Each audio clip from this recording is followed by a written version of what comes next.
Alabado sea el Señor Jesús. Mientras que yo predico, no me interrumpe si alguien quiere alabar a Dios, amén. Si alguien quiere glorificarle, eso a mí no me molesta absolutamente para nada. Más bien me gozo. Y en esta hora, hermanos, tenemos este tema muy bonito. Pues Dios es muy bueno y Dios nos da en abundancia, ¿verdad? Al principio tenía pues para un mensaje, pero ya el Señor Jesús me fue dando, y entonces vamos a sacar una segunda parte. Ya será otro domingo, pero en esta hora vamos a predicar la primera parte, que es: no con ejército ni con fuerza, sino con mi espíritu. Y definitivamente, hermanos, que usted y yo de repente tendemos a hacer las cosas con nuestras fuerzas, con nuestra sabiduría. De repente queremos también, hermanos, que pues alguien pueda ser bendición para nosotros y que esa persona nos pueda ayudar a impulsar las cosas que tenemos que hacer. Y sin duda que el consejo, hermanos, que le fue dado a Zacarías para Zorobabel era el gobernante, hermano, del pueblo de Israel. Y entonces ellos terminaban de volver de la cautividad. Ellos estaban en Babilonia. Ellos habían sido cautivos, hermanos, y precisamente ellos habían sido cautivos. Dios los había entregado en manos de los enemigos por medio del rey Nabucodonosor.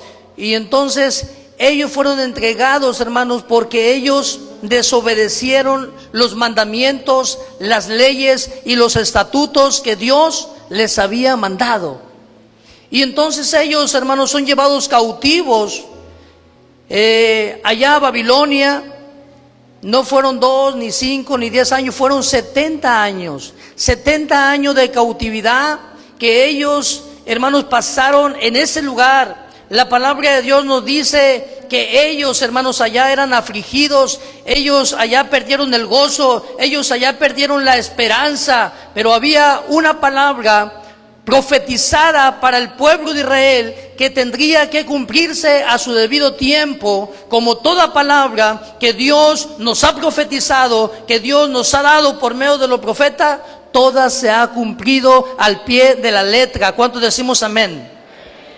Ellos tenían la esperanza de que un día ellos volverían. Y entonces ahí sale esa alabanza que cantábamos, ¿verdad? Cuando volvamos de la cautividad, seremos como los que sueñan. Amén. Nuestra boca se llenará de risa, nuestros labios de alabanza. Y entonces ahí, hermanos, sale esa palabra que Dios les pone en el corazón de ellos, porque ellos, aunque estaban en cautiverio, ellos tenían esperanza de un día volver a Israel. Israel, hermanos, había sido destruido. El templo, la casa de Dios, había sido derribada también. Y entonces, hermanos, ellos se encontraban muy afligidos, muy desanimados. Ellos no sentían fuerzas. Cuando ellos volvieron de la cautividad y miraron los muros caídos, miraron la casa del Señor destruida, entonces ellos, hermanos, se les vino el ánimo hacia abajo. Ellos no tenían fuerzas para trabajar. Y entonces es cuando Dios le da al profeta Zacarías ese mensaje: mira, dile a Zorobabel, dile que no es con ejército ni con fuerzas, dile que es con mi espíritu. ¿Cuántas veces usted y yo, hermanos, queremos hacer cosas por nuestras fuerzas y fracasamos? No la llevamos a cabo. Ahí vamos, y de repente, porque estábamos luchando con nuestras propias fuerzas. Tenemos que dejar que Dios pelee nuestras batallas. Tenemos que dejar que Dios sea el que nos guíe en todo proyecto, en todo sueño. Que sea su Espíritu Santo que nos vaya dirigiendo el camino. ¿Cuántos decimos amén? El desánimo, hermanos, es una de las cosas que no nos dejan avanzar. ¿Cuántas veces usted y yo en ese tiempo que estamos en el camino de Dios, más de alguna vez o muchas veces nos hemos desanimado. Nos hemos desanimado y no queremos quizás caminar como al principio. Tiramos las arpas también, dejamos las arpas como el pueblo de Israel y ya no queremos alabar a Dios. Tiramos las arpas, colgamos las arpas y no queremos ir ni siquiera al culto, no queremos ir a una reunión porque estamos desanimados. Pero hay una palabra para cada uno de nosotros en esta mañana, que no es con ejército ni con fuerzas, sino con el Espíritu del Señor. ¿Cuántos dicen amén en esta hora?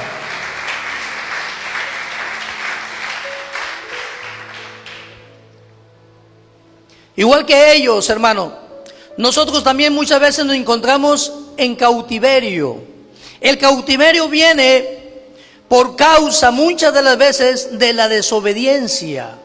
Cuando uno entra en cautiverio es que uno abrió una puerta al enemigo y entonces el enemigo tiene autorización legal para hacernos daño, para herirnos, para desanimarnos. El pueblo de Israel fue lo que hizo, abrió una puerta al enemigo, levantando su corazón hacia la idolatría, haciendo abominación delante del Señor, y entonces ellos fueron llevados cautivos a Babilonia por 70 años. Usted y yo, hermanos, debemos de ser muy cuidadosos de qué es lo que estamos recibiendo en nuestro corazón, a qué le estamos abriendo las puertas en nuestras vidas. Si usted le abre las puertas a Dios, al Espíritu Santo, a las promesas, a las bendiciones de Dios, su vida siempre será muy bendecida. Usted siempre será un hermano que va de triunfo en triunfo, de victoria en victoria, y va rumbo a la gloria, porque usted está obedeciendo los mandamientos, las leyes y los estatutos del Señor Jesús. Pero cuando nosotros hacemos todo lo contrario, el enemigo también nos puede llevar a una cautividad. Y pudiera decir usted, hermano, pero ¿cómo si ya no existe ese tiempo cuando se llevaban cautivos a la gente? Fíjate que hay un cautiverio espiritual. Hay un cautiverio espiritual donde la gente se desanima, donde la gente ya no quiere caminar. Es más, donde la gente incluso ya no quiere ni vivir. ¿Sabe por qué? Porque el enemigo está trabajando. Pero déjame decirte en esta hora que no es con ejército ni con fuerzas, sino con el Espíritu, dice el Señor. ¿Cuántos le pueden alabar en esta hora? Y para eso, hermanos, en esta mañana vamos a hablar acerca de una renovación por medio del Espíritu Santo.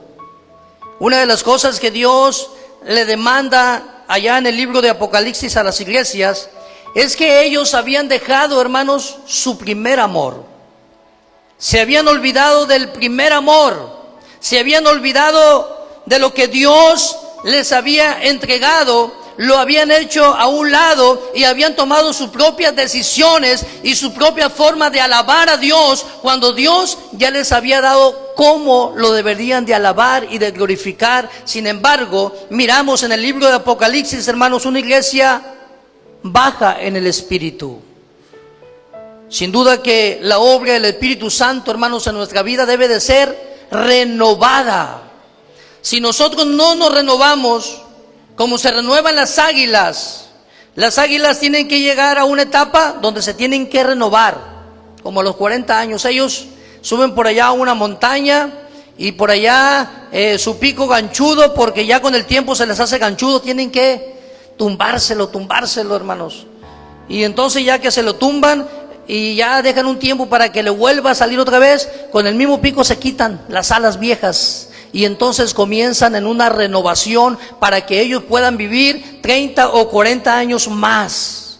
Es lo mismo que pasa con nosotros, hermanos. Si nosotros no nos renovamos en el Espíritu de Dios, Podemos caer en un conformismo, podemos caer, hermanos, en un bache espiritualmente donde no podemos avanzar, donde sentimos que todo es una rutina, donde sentimos, hermanos, que las cosas las hacemos por una obligación, donde sentimos que hacemos las cosas porque alguien nos mandó, pero eso nunca debe de ser así.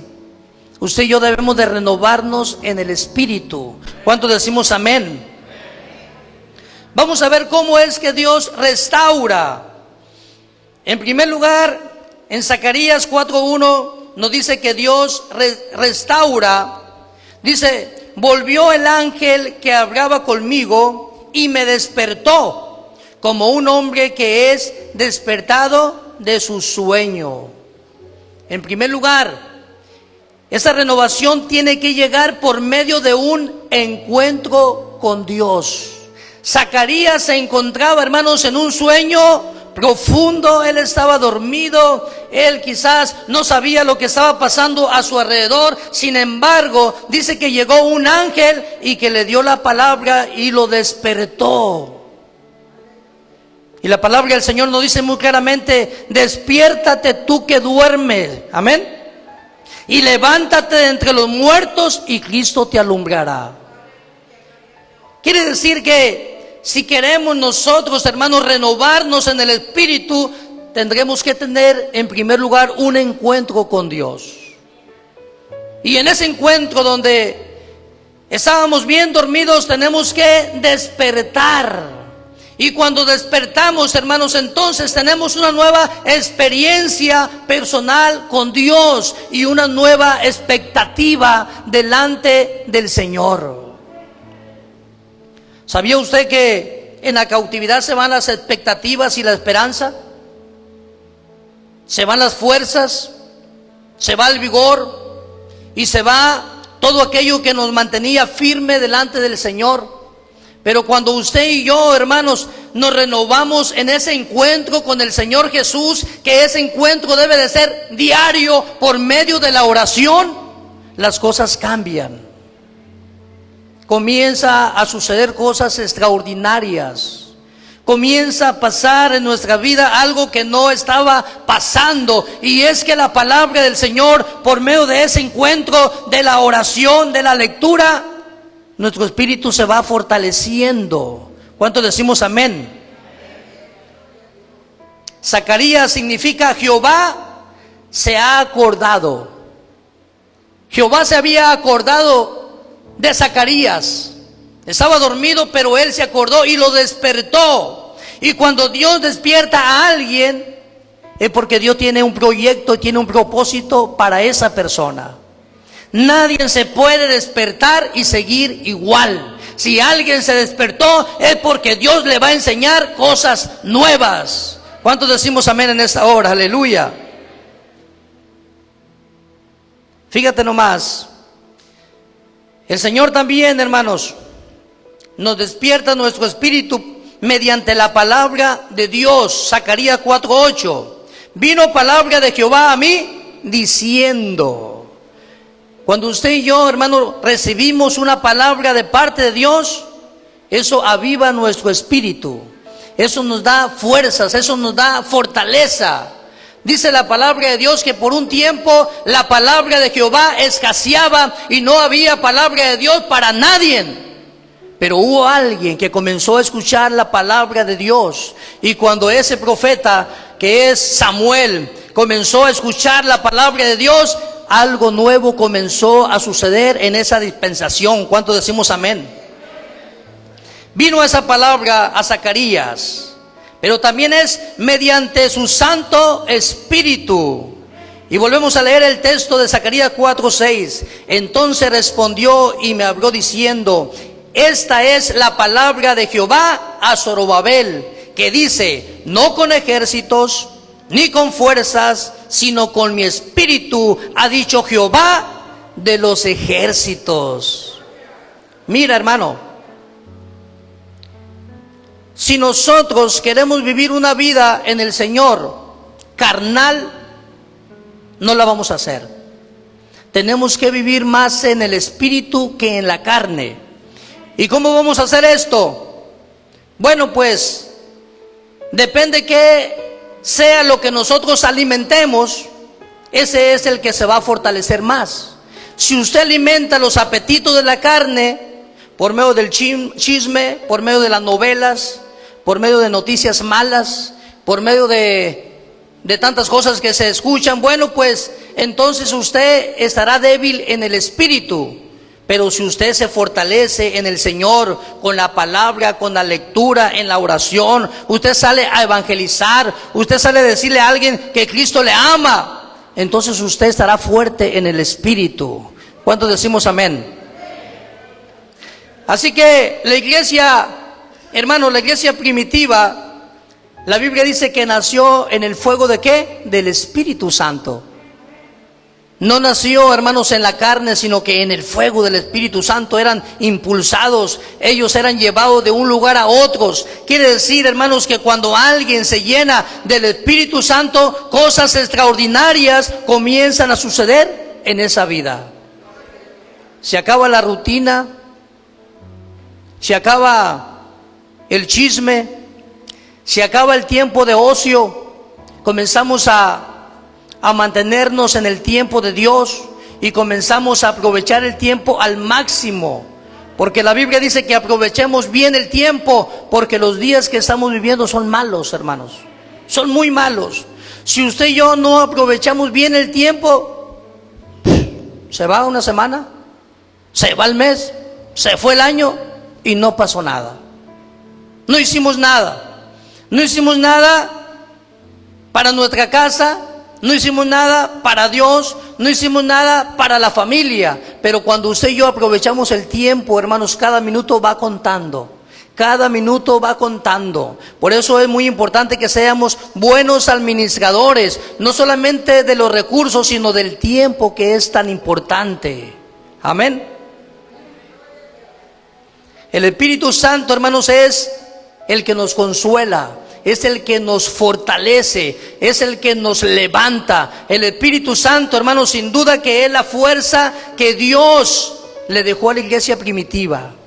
No salgan de Jerusalén hasta que no sean investidos del poder de lo alto. No se vayan de Jerusalén hasta que no sean llenos del poder del Espíritu Santo. Ahí miramos una iglesia, hermanos, llena del Espíritu Santo. Amén.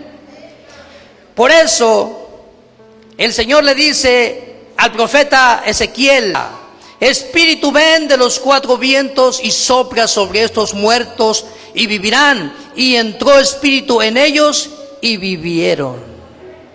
Ahí estaba el valle lleno de huesos secos, en gran manera.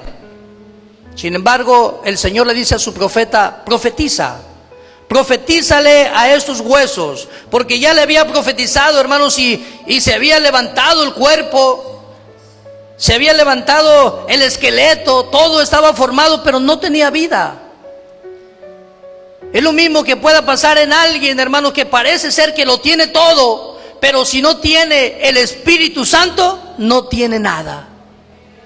Está muerto, sigue muerto. Y es por eso que el Señor le dice al profeta Ezequiel: profetiza, Espíritu, ven de los cuatro vientos y sopla sobre estos muertos y vivirán. Y entró espíritu en ellos y vivieron. Una iglesia que no vive, hermanos, en el Espíritu Santo es una iglesia muerta. Es una iglesia que no se goza, es una iglesia que no sabe alabar a Dios, es una iglesia que se le olvida, hermanos, la experiencia de hablar en otras lenguas. Es una iglesia que no puede evangelizar porque no tiene el poder sobrenatural del Espíritu Santo. Es una iglesia que cuando Cristo venga, sin duda se va a quedar.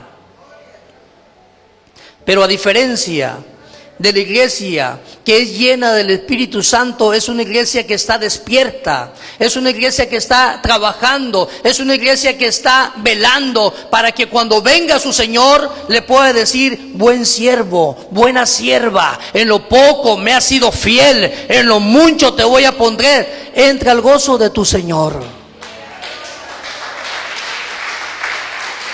Esa es una iglesia despierta. Vamos a ver cómo actúa el Espíritu Santo. En primer lugar, su poder está por encima de cualquier circunstancia. No hay nada que se le pueda oponer, no hay nada que lo pueda detener. Su poder es sobre todas las cosas. Zacarías 4:6. Entonces respondió y me habló diciendo: esta es palabra de Jehová a Zorobabel, que dice: no con ejército ni con fuerzas, sino con mi espíritu, ha dicho Jehová de los ejércitos. Escuche muy bien Zacarías 4:7. Lo que hace el Espíritu Santo, cómo derriba los argumentos del enemigo. ¿Quién eres tú, oh gran monte? Delante de Zorobabel serás reducida a llanura. Ese monte, hermanos, significa las adversidades que muchas veces nosotros como hijos de Dios enfrentamos día con día. Zorobabel tenía también algunas adversidades que no lo dejaban edificar, que no lo dejaban construir la casa de Dios, que no lo dejaban levantar los muros de la ciudad. Él tenía también, hermanos, algunas dificultades, y que aquí la palabra del Señor, esas dificultades les llama que es un monte muy alto. ¿Cuántas veces usted y yo también nos encontramos enfrente de los montes altos? Y decimos: está muy alto, está muy difícil, ahora sí siento que no lo voy a hacer, ahora sí yo creo que sí voy a tirar la toalla, yo creo que ya voy a entregar el paquete porque yo ya no lo hago. Pero déjame decirte que el Señor Jesucristo te alienta en esta mañana y te dice que no es con ejército, que no es con fuerzas, sino que es con su Espíritu Santo, dice el Señor.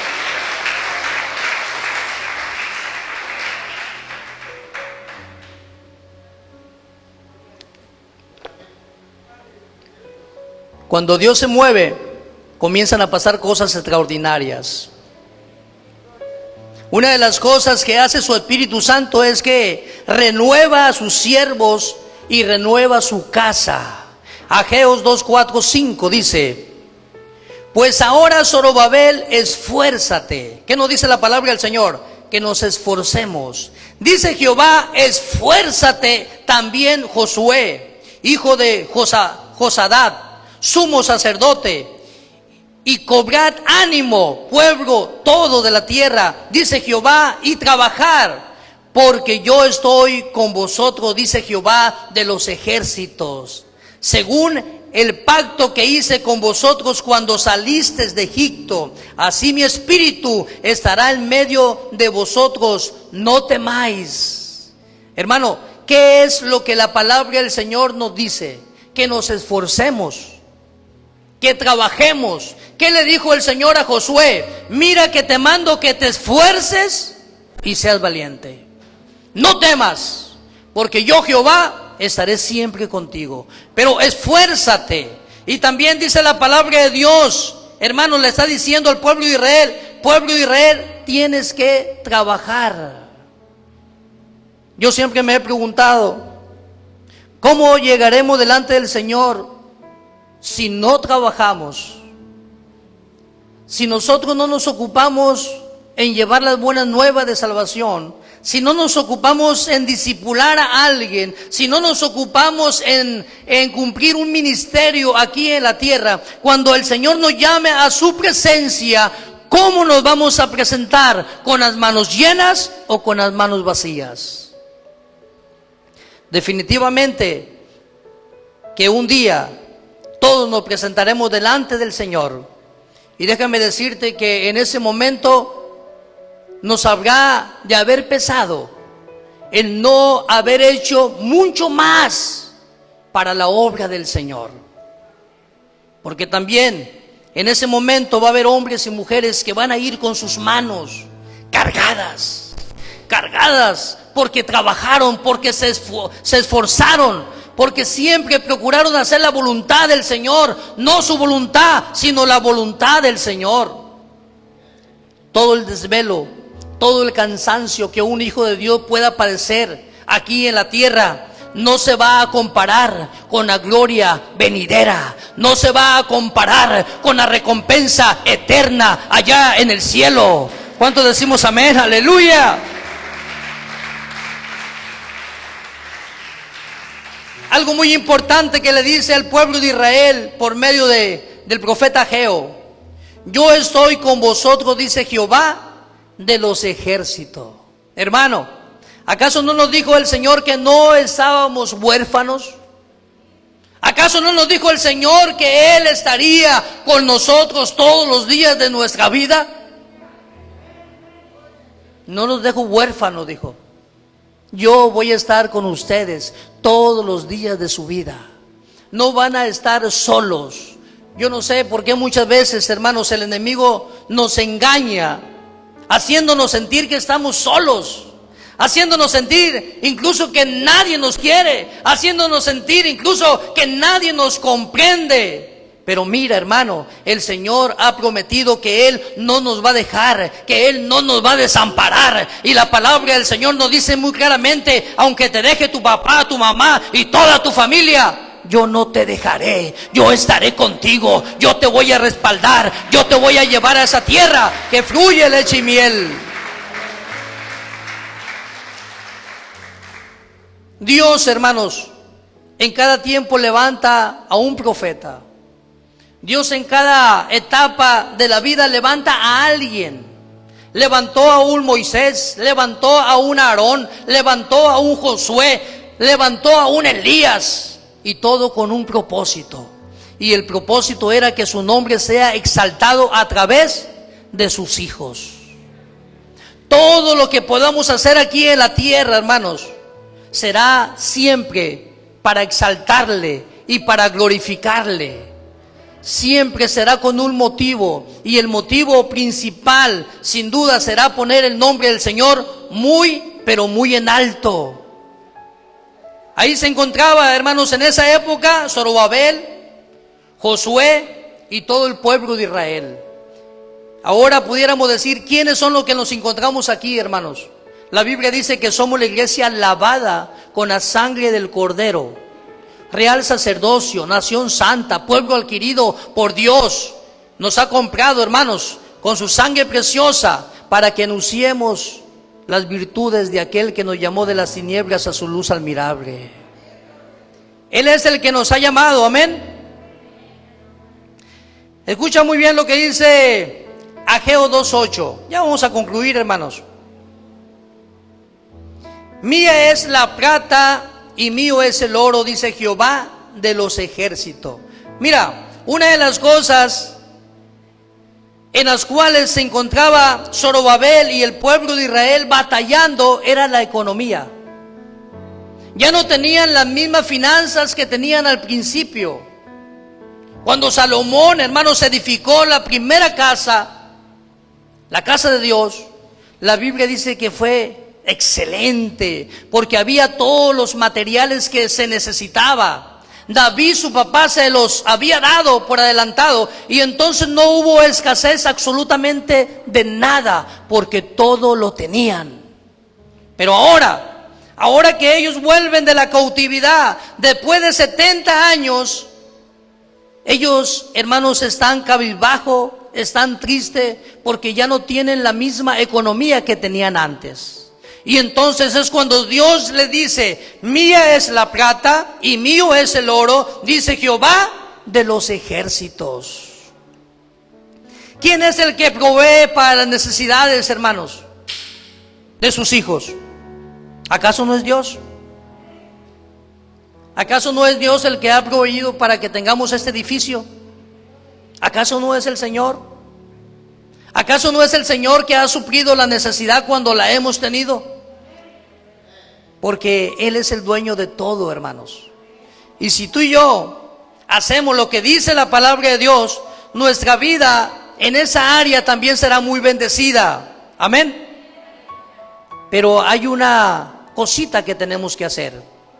Esa cosita se llama: busca primeramente el reino de Dios y su justicia, y todas las demás cosas te serán añadidas. No es buscar primero las cosas materiales, es primero buscar las cosas de arriba, y las cosas materiales a su debido tiempo ellas te van a seguir a ti. ¿Cuánto decimos amén? El Señor Jehová de los ejércitos fue su proveedor. Él les ayudó para que pudieran edificar y construir la casa, los muros y la ciudad. Escuchen muy bien, ya para finalizar, Ageo 2:9. La gloria postrera de esta casa será mayor que la primera, ha dicho Jehová de los ejércitos, y daré paz en este lugar, dice Jehová de los ejércitos. ¿Qué es lo que nos enseña la palabra de Dios, hermanos? Que a través de las luchas, a través de las pruebas que usted y yo podamos pasar mientras estamos aquí en este mundo que está lleno de dificultades, enfermedades, adversidades, sufrimiento, pero a pesar de todo eso, si nosotros nos tomamos de la mano del Señor, el Señor promete que la gloria postrera será mayor que la primera. Eso quiere decir, hermanos, que tu vida será más bendecida, que tu casa será más bendecida, que tu descendencia será más bendecida, que todo lo que tú toques recibirá más bendición. ¿Cuántos decimos amén? Porque hay una cosa muy importante, hermanos. Ya para finalizar se lo voy a decir. Su vida y la mía, de su vida y la mía depende el legado que nosotros le dejemos a la siguiente generación que viene. Porque nosotros no somos eternos y un día vamos a partir. Pero nuestro testimonio en este tiempo que estamos viviendo marcará la nueva generación que viene. Y si usted y yo, hermanos, buscamos al Señor, nos entregamos al Señor, nuestra generación que viene, tanto en familia como en la iglesia del Señor, será una generación bendecida. ¿Sabía usted que la bendición de sus hijos, de sus nietos y de sus bisnietos dependen de usted? Dependen cómo usted viva, depende cómo yo viva. Porque cuando yo vivo conforme a los propósitos del Señor, hay un legado, hay una bendición para la generación que se queda. Y esa generación no va a padecer hambre, no va a padecer necesidad de ningún tipo, porque el Señor los va a acompañar hasta la tercera y cuarta generación, dice. ¿Cuánto decimos amén? Hay bendición, hermano. Lo único que tenemos que entender, que no es con ejército, que no es con fuerzas, sino con el Espíritu de Jehová de los ejércitos. Ponte de pie, por favor, hermano.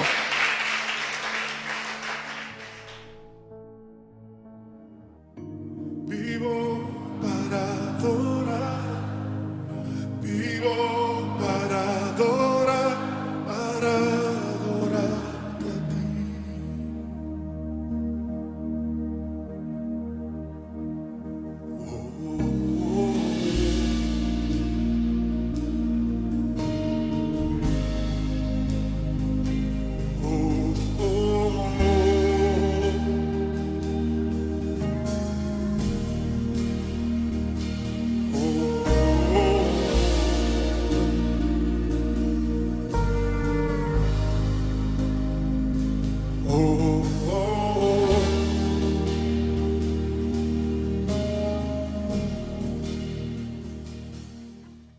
Profetiza